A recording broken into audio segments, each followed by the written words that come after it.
this twin flame confession we're going to hear straight from the mouth of a mom that's had to take a lot of risk in her lives to create new blueprints, to follow her passion, her mission, and to come here today to share with you what it's taken to be in trust and surrender to follow her heart.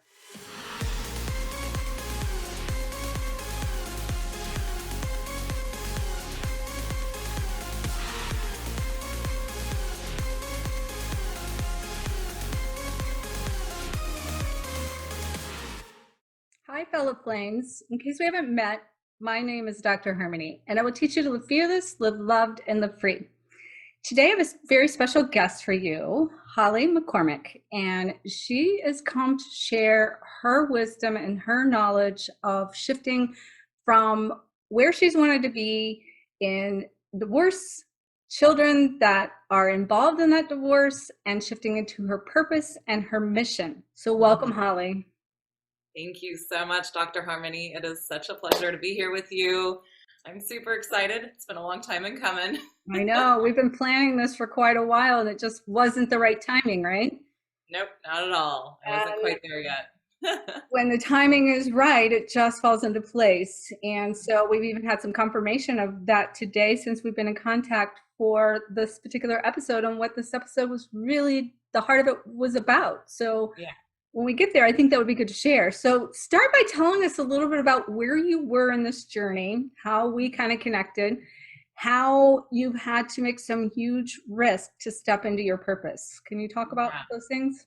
Absolutely. So just kind of a little bit of background even before I met you is that I was not necessarily raised, but came to the Christian faith a little bit later in my life. And in that really shut down this idea that, you know, all of this energy world, these different soul connections even existed. So that was playing into, even when I reached out to you, you know, does this exist? Does this seem real? Can I trust this? Can I trust myself? And so I was in the state of really, you know, had thought I'd met a twin flame, had had a very powerful experience. My mentor is actually the man that had recommended your book to me. I started reading that and realized that that man had been what you had labeled twin flame impossible. What do you? I forget what you call it now. Facilitator. Yeah. He was a lookalike. I mean, it was so similar. We had all the like 11 things pop up, and yet it was one of those huge. Like we'd only had a relationship for about 5 weeks, and it was just like explosive. It brought up all this dark, repressed trauma from my childhood that it took me about 2 years to get over, which was really longer than my marriage took me to get over. And then there was another man that was showing up that had very different energy with me that I couldn't seem to resolve. And that is really where I reached out to you to try to figure out, like, what is this energy? How do I move with it? How do I resolve it? Why can my mentor, who is what I call it Jesus when he works with energy, couldn't even see the energy between this man and I? And just to get some clarity, because it was just really super confusing to me. Mm-hmm. Yeah.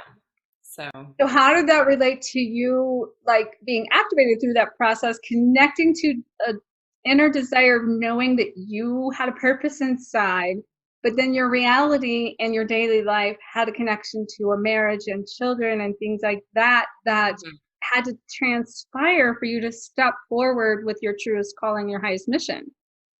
Yeah. So some of these, you know, the question you just asked, that would take me back into before I met the first twin flame facilitator in the marriage. And it's interesting when I look at the timeline, if we want to go that direction of when the twin flame, you know, the so-called twin flame man that really ignited this, within about a week of each other, I made this urgent call. I was still in my marriage. It was 2010, around September, October of 2010, to God, you know, that I was a Christian at that point, and said, I need help. Like, this marriage is really dangerous. I need to get out of it. So please either resolve this immediately or get me out of it. And I got this message of the Exodus and that it was the story of Moses and Pharaoh and to be ready. And you know, fast forward about 3 years, and I discovered that around that same time, the twin flame energy in my life, the man side of it, was starting the dance space. that was really going to ignite me into my journey. And so when it took, there was a seeding of the energy, it took some time to manifest down into to life, I would say, into the 3D world. And it was probably, let's see, it was August of 2013 when I first heard the twin flame word and that knowledge and that understanding. That is when I really understood, like immediately when I heard it and I heard a couple talking, I was like, I have one of those. It was just this knowing, right? How did you realize what in your purpose is it that ignited for you to do within? Like, what is your purpose in that? What did you discover your purpose was? Yeah. Well, that continued to unfold and really hasn't been until working with you and just be more recent that the purpose of all of this was really just to shed away the idea of what motherhood was and what being a woman inside of motherhood was, and to be able to create a new template for it and to be able to really step into, if you think about creating a new habit, you don't have that new pattern yet, a new template, as you call it, right? So you've got to not only step out of this old one that feels like, even if it's dangerous for you, kind of like a good pair of jeans because you just know it. And you got to step into like the pregnant void is what I call it, just the great unknown of death and giving over to what is and what could be, right? Like if you think about the pregnant void, there's so much in that dark space. But it took me the last 10 years to really be able to fully step into that. So it hasn't been a fast process. So part of your mission is been to retemplate the patterns of moms, that the belief systems that moms should be in the child's life 100%. You've had to make some huge sacrifices with your children in this process to shift into more of your ultimate purpose and getting a divorce and making those choices and surrendering and trusting the process. Can you talk about how you kind of did that? What you connected to within your purpose, which first of all, so everybody knows, your original excuse me, purpose started with dance that became an inner movement that became the flow within you that needed to express itself, its femininity, and becoming more feminine within your own self, right? That's when you came to me. You were kind of really connecting to dance and the purpose of dance. But what you really learned was, from my recollection, is how to dance through this journey, and that this whole journey is a dance, and that how do you flow with that? But you really made some huge sacrifices to template I've always called you Gypsy Mom, right? Yeah. And so let's talk about what that Gypsy Mom means. So let's bring Gypsy Mom into this, because that's a word that dropped in for me. And I told you since then, you're a Gypsy Mom, and you came here to help moms that need to be in purpose, that are bound by marriages and children, blocking from connecting to the heart and going into the pain of that. And let's talk about that pain. Let's talk about these actions you took to become and fulfill that Gypsy Mom role to help other women how to do that. Yeah.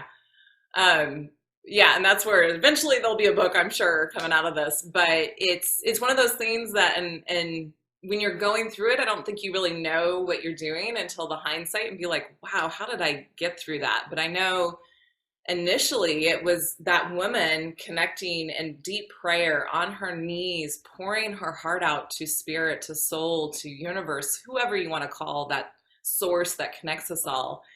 And just saying, like, I can't be in this anymore. Like, this is killing my soul. And having that wake up call of knowing that no matter what my religion said, no matter what the voices in my head said, no matter what society said, I needed to get out of that marriage because it was killing me. And there's so much evidence in abusive relationships that it does, that the abuse, the stress of those situations will start to take a physical toll on you. And it was. That required you to make sacrifices with your children to leave the marriage, because a lot of people get stuck in these marriages.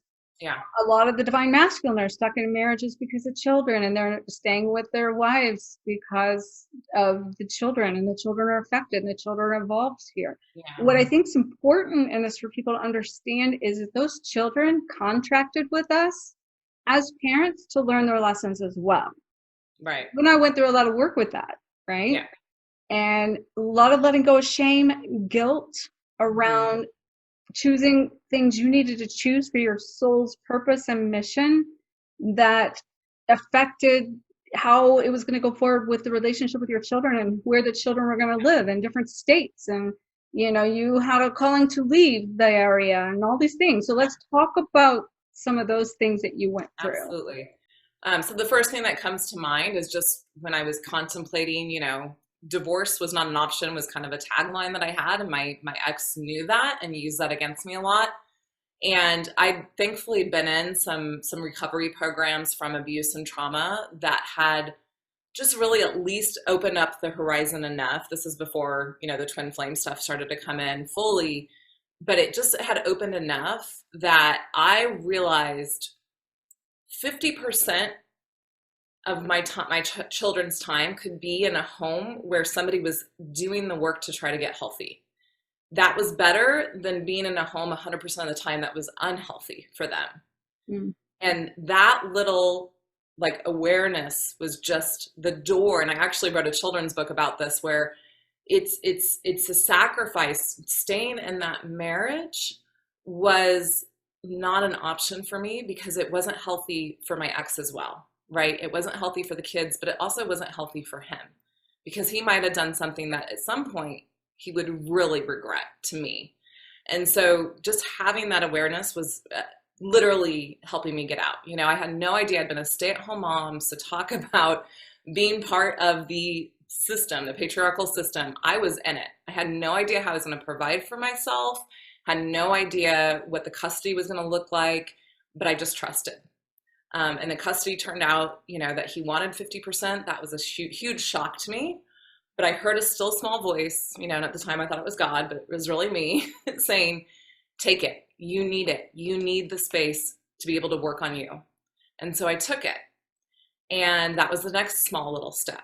And then, the continuing steps over the next couple of years were just, I got myself into coaching with some different people. That led me to actually get my coaching certificate and go through a, 21-day intense training that, obviously worked on me. But I just continually plugged in to anything that could help me understand what was going on, to get emotionally intelligent and healthy, and to help to undo that trauma. I ended up breaking my right foot. I have a lot of mystical experiences in my life. This is before I found conscious dance. And I broke my right foot actually practicing Zumba because I was a Zumba instructor. And that was 4 weeks later is when my Christian faith tumbled. So talk about your foundation tumbling physically, and then emotionally, spiritually, my faith just went. And that's what led me into finding a feminine embodiment retreat group. And that's where the first time I danced in the free-form conscious dance that now is just my practice, my calling, my passion to bring forth to the world as well.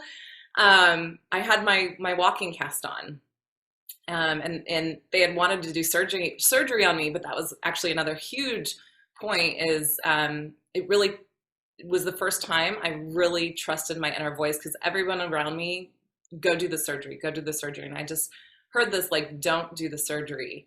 And thankfully I didn't do that surgery, had a walking cast on, and my first freeform dance, I just basically just stood there dancing and just like crying because I was starting to listen to myself and starting to take those small baby steps.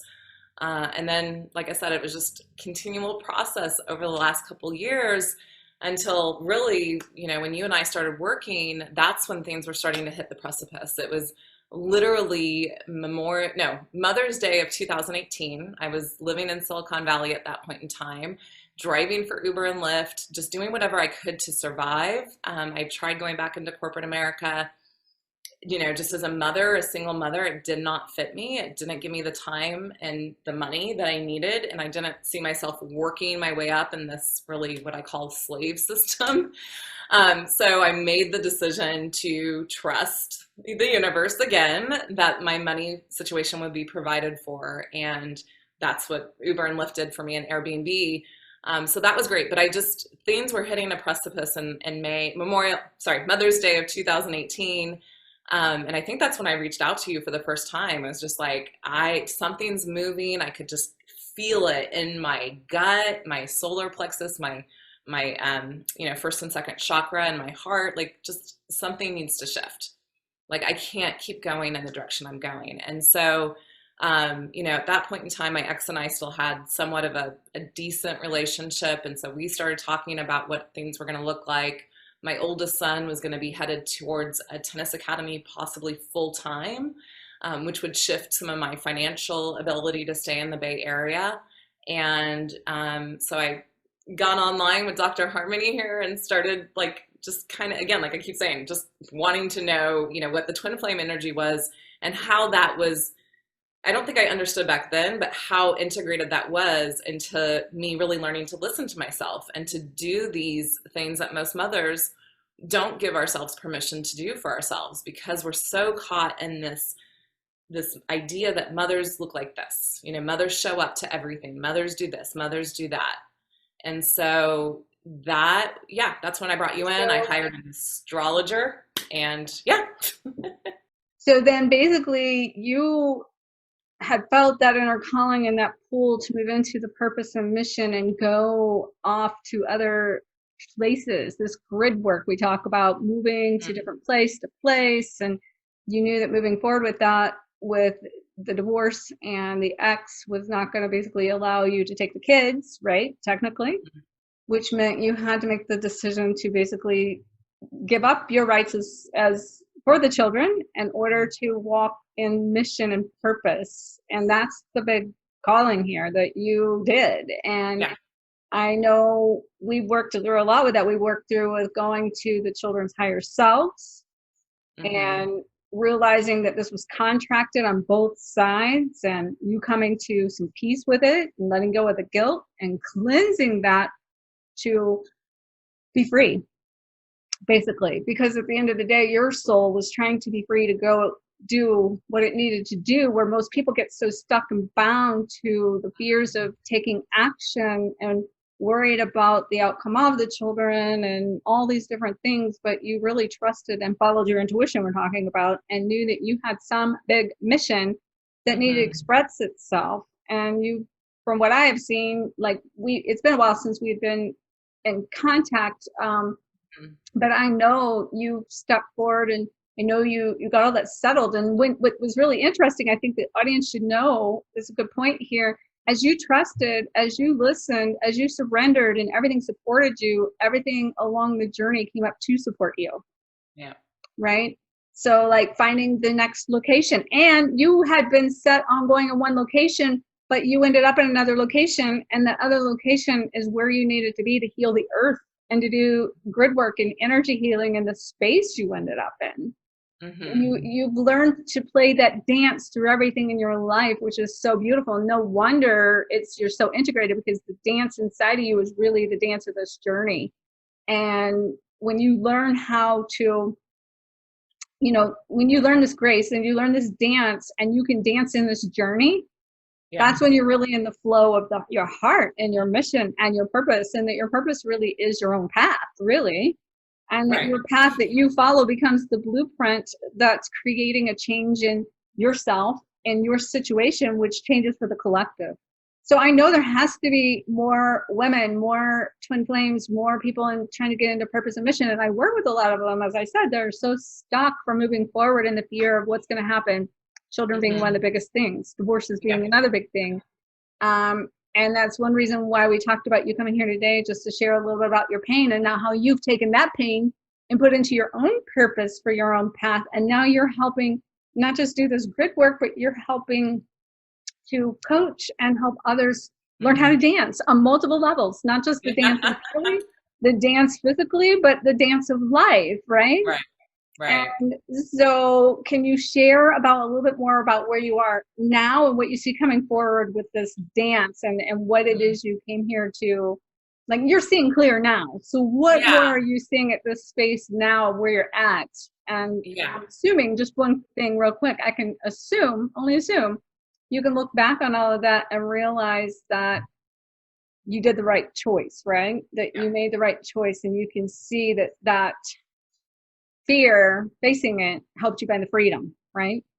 Absolutely. Absolutely. And I think that was a little bit that we were sharing before this, even of, and I think I want to put that up front just so if we need to follow that thread, but the idea of I really needed this time and space away from being full-time mother and having even a little bit of connection with that ex and that energy and even my twin flame, you know, because he was almost weekly in my life as well out in California. Having that space and that distance physically from all of that really has forced me to just rely on me and to just figure myself out. And even when it looked like I still wasn't going to figure it out, all of a sudden it dropped in. I tell people now I'm 43, and during COVID, I finally found my passion, my career, my path, at least for like the next 5 to 10 years. And people just see it lights me up. You can see like I'm just lit up. And so it was really, I can see that now where like my oldest son and I left California within 6 months of each other. And again, he went off to a tennis academy, and that shifted a lot of my stuff that led me to need to leave out of California, not just my desire to get out of California. But I had a choice. I could have gone where he was. And there were some practical reasons why I chose not to, but the biggest one was no, that's not where I need to be. And I have to trust that as a mother. And no matter what comes out of it, and I can tell you there's, you know, many opportunities for your kids to say things that will make you feel like, you know what, I knew I needed to trust that. And Did they then, feel abandoned in this? Was they feeling the so abandonment? that's what my oldest son I think is coming up against now, and we're getting to work through some of that. My youngest one, that was the seed unfortunately put in his head by his father and that side of the family. And you know, so I have to just keep showing up in the ways that I can show up and show that this is, yes, the physical distance changed, but the relationship doesn't have to change, right? And there's other ways that you get to show up. And, you know, a lot of times dads get to be the fun Disneyland parents, you know, why not mom? Like, you know, dads get to leave and go do and pursue their things, and no one gives them a hard time. So why is it any different with moms? And I was still showing up until COVID, almost once a month, maybe more, you know, so there's other ways that I was able to show up. And your kids are going to see that, you know, my kids are seeing that. So one of the things I want to bring up that you're describing, and you talked about this kind of before we jumped on here, about the separation of men and women and the stereotyping of a man's world versus a woman's world. And we look at Right. this thing with the children, it's usually the man that sacrifices or like does his thing, like you said, and it's the mom that takes the child. Mhm. Well, can you talk about your experiences of how you have actually blueprinted this idea that the mom is the one that, like you were just talking about it, like how Mhm. walks forward in what they want to do, or the freedom Yeah. aspect, not be judged for it or Right. not feel guilty for it, but really I see that as gap between what's an old template, Pattern. right? An old program, down to now being also into some financial things of financial I'm not sure I 100% know a lot about what it is you do with that, but that you're into Right. finances, which is a man's world. Hmm. So you're going forward. I guess the question I'm kind of saying here is you're going forward, kind of acting out the man's world, but bridging the gap is doing it as a woman and integrating within that man's world the Yeah. femininity to it, and letting Yeah. go of the old patterns and the old ways of thinking it's not right for a woman to do these things. Right. You've walked that path. Can you share a little bit about what that means on a deeper level than what I'm saying? Because it's very deep what I'm talking about. Yeah. Yeah. And, you know, I mean, even when I connected to the why with my new financial coaching business, that was really my why, was to let my mother, who is no longer on this planet, at least in her for, you know, the form I knew her as, to let her know that I was okay, and to let her know that these blocks that have, you know, been generational blocks for the women in our lives weren't going to block us anymore. That I was going to, and I have the chills as I say that, that I've got it too. yeah, that I wasn't going to bow down to men and sacrifice my life just to make their lives easier. And that's actually terminology that came up between my younger son and I, that's what I should do. That because I can see and feel and trust my own inner take on the world, that I'm not crazy. That's something my ex and my twin flame have told me time and again. And I just, actually had a very mystical experience with my twin flame gang. If that's what you think of me, I don't need you in my life. That's how strong breaking that bond was for me. And Living then, in your own power with your own voice too, right? yes, I got to say it to him through that, because like my ex would do that. So then when I saw my twin doing it, I'm like, holy cow, no. See you later. Go, goodbye. Don't need you in my life. If that's how you think, like if you can't see things that I see and you want to call that crazy, I don't need that in my life. And that literally felt like, for like the next hour, like I could just feel things breaking in the cosmos for generations. Wow. And being able to step into that power of not letting men call us crazy because we see things. I think that's a very good point that you're making, that all of what we're talking about here, if we kind of sum this up, is really breaking the generational curses and cultures and conditions that we've taken on with those programs we're talking about for many levels of what we've talked about in this scenario. You're just multifaceted and all of these and lots of pieces and parts to it, right? Yeah. I would think the last piece of that is what's come in the last few months since I've stepped into this role that's traditionally a very masculine role, which actually was what my ex did, was what I wanted to do in high school and college, but because I was a female and, was all subconscious, didn't realize I was doing it. But that was what I was leading up to say. When I left California, could have gone to Dallas, but at that point, if I would have gone to Dallas, if I would have fallen prey to that energy that wanted me to go, to be the good mom, to not abandon her kids, that I would have had to sacrifice myself for that. And instead, I took that more the road less traveled, and came to a different spot than where my kids were, set up shop, got a home. Like, never thought I was going to buy a home again. The universe gave me a home, started to set up my dance space, my business, all, my own life here, and get my feet under me. And even, in the process of COVID, things, my whole business just came crashing down. I got to analyze a few things, listen in deeply again, and say, I think a different path needs to happen. And I started just like, I want to be with my kids. It was never my desire not to be with my kids, but I needed that distance and time from that daily life of motherhood to really be able to come into my own. So now I get to move to where they are, and I still don't know if I'm going to have custody. It's I'm not going to label what kind of battle it might be. It's not going to be a battle. It'll be what it needs to be. But there's some challenges ahead, and I've just set the path that I'm willing to show up, because now I'm me. I'm me, and I get to do this on my terms. I'm not sacrificing for anybody. I'm doing this because I want to show up. And I just think, how much more powerful of a message is that to my boys?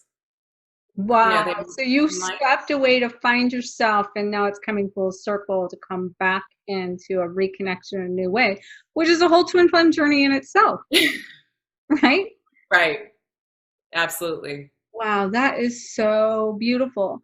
Do you mind to just share, just as we close out here, and I don't even know the details of this, but just how you had received a message from one of your sons just before we came into this recording today? Do you mind to share just like the impact that made, and the timing and the alignment of that?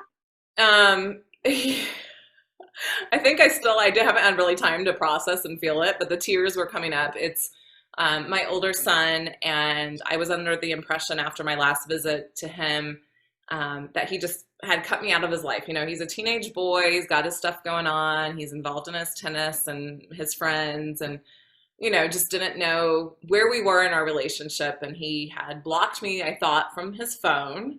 And all of a sudden I get this text message literally like 35 minutes before I'm supposed to jump on here with you.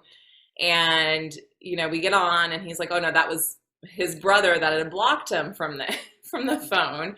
That's a whole nother story, right? That I'll have to address later. But yeah, and I just got brought into this conversation about what's his path right now for his tennis career, and it was just like, oh, and they were asking my thoughts, even though the decision had already been made on what everybody was doing. But it was just still nice that, like, this is all I've been asking for is, my ex hasn't given me this privilege to still be in my boy's life, even though he promised it. He hasn't fulfilled it. But now my son is giving me this opportunity to step into his life, and for me to be able to be like, dude, you are so emotionally intelligent. You know who you are, even at your young age. Like, I trust you, and to be able to give that back to him and be like, if this is what you want, then I'm on So board. I recall that this is what I told you. This is just coming to me, that I told you your son was teaching you this Oh, absolutely. Both of them. Both of them. from before, right? Yeah. So if you really took hindsight in this, they've been your little twin flame facilitators that have put you on this path of finding you and helping you come back to you, and then being there with open arms as you return. Yeah. Yeah. Oh my gosh, how beautiful. Yeah. How beautiful. Do you So have that any is, final words of wisdom for anybody that might be in your situation and needing to step out of some circumstance in their life, and especially a mother that needs to follow the heart and step into purpose because there is a calling that yeah. they're not adhering to, which is creating the resistance and the battle inside that needs to be surrendered to follow the path to find you, to somehow make it back home. And I told you when we stepped in here that I was hearing the words that home, like welcome home, like home is where the heart is, and it sounds like that this has come full circle into the heart with you all the way around, just even as of today. So Yeah. anyway, Yeah. do There's you have any definitely. final thoughts for anybody in a similar situation? I mean, I think I'll probably just pull out a couple things I heard you say in there. I think, early on in my journey, and it was actually funny enough, the night I thought I was going to see the twin flame guy, but he was my facilitator and actually connected more with the twin flame energy and this other man. And it was this: if there's procrastination, you've already had the answer, you're resisting it. And another thing I do in my coaching sessions is I don't take this answer of I don't know. It's BS. You're just not wanting to hear it and give it to yourself. So, I can't tell people whether to stay or whether, to leave. Of course, I have my own feelings based on my own journey, but Mhm. that's my projection. Right. But what I've been able to talk with other, women and men that have left abusive situations is, when you know. And if you stay past the point of that, then you're going to have to answer to yourself and to whatever that is. So when you know, and you just have to be able to listen to that and make a game plan. It can't stay up. I mean, this is kind of what I'm doing now with people, right? Is like, I get to take people's dreams and then we bring it down into this, very practical 3D thing for finances and start to make the plan. Same thing. If you've got a negative, yucky situation, you can't just say, okay, I'm ready to leave. Like, you've got to put a safety plan in place. Mm-hmm. That is first and foremost. You've got to deal with this 3D world and make sure that you're doing the things that will keep you and your kids safe, and him, right? Or her. Like, you don't want to, yeah. Yeah. Oh, that's awesome. You want to share with the audience then how your information, how they can reach out to you, get plugged into you? Yeah, absolutely. I'll just give my email address. My easiest one is mholliminc, and that's spelled MHOLLINC @yahoo.com. You can follow me on Instagram under movementmedlove. That's currently where I'm at. Movementmedicine.love is my website for my coaching business. And this will all be on, yeah, you'll share all this. The links below as well. So you send it to me. We'll make sure all the links are below because that was probably a lot to follow. So we'll just make sure that it's all below, and people can get plugged in, follow your journey of this gypsy mom that's finding her way home. And home is where the heart is. That's so awesome. Thank you so much, Holly, for sharing your journey. I appreciate it. Thank you. And to everyone here, may you continue to follow your own dreams, your own heart, and to face your fears of whatever it takes to come into alignment with your mission and your purpose. And so make sure to like, comment, share the shine, and leave a message below, subscribe, hit the notification bell, and I'll see you in the next video. Namaste.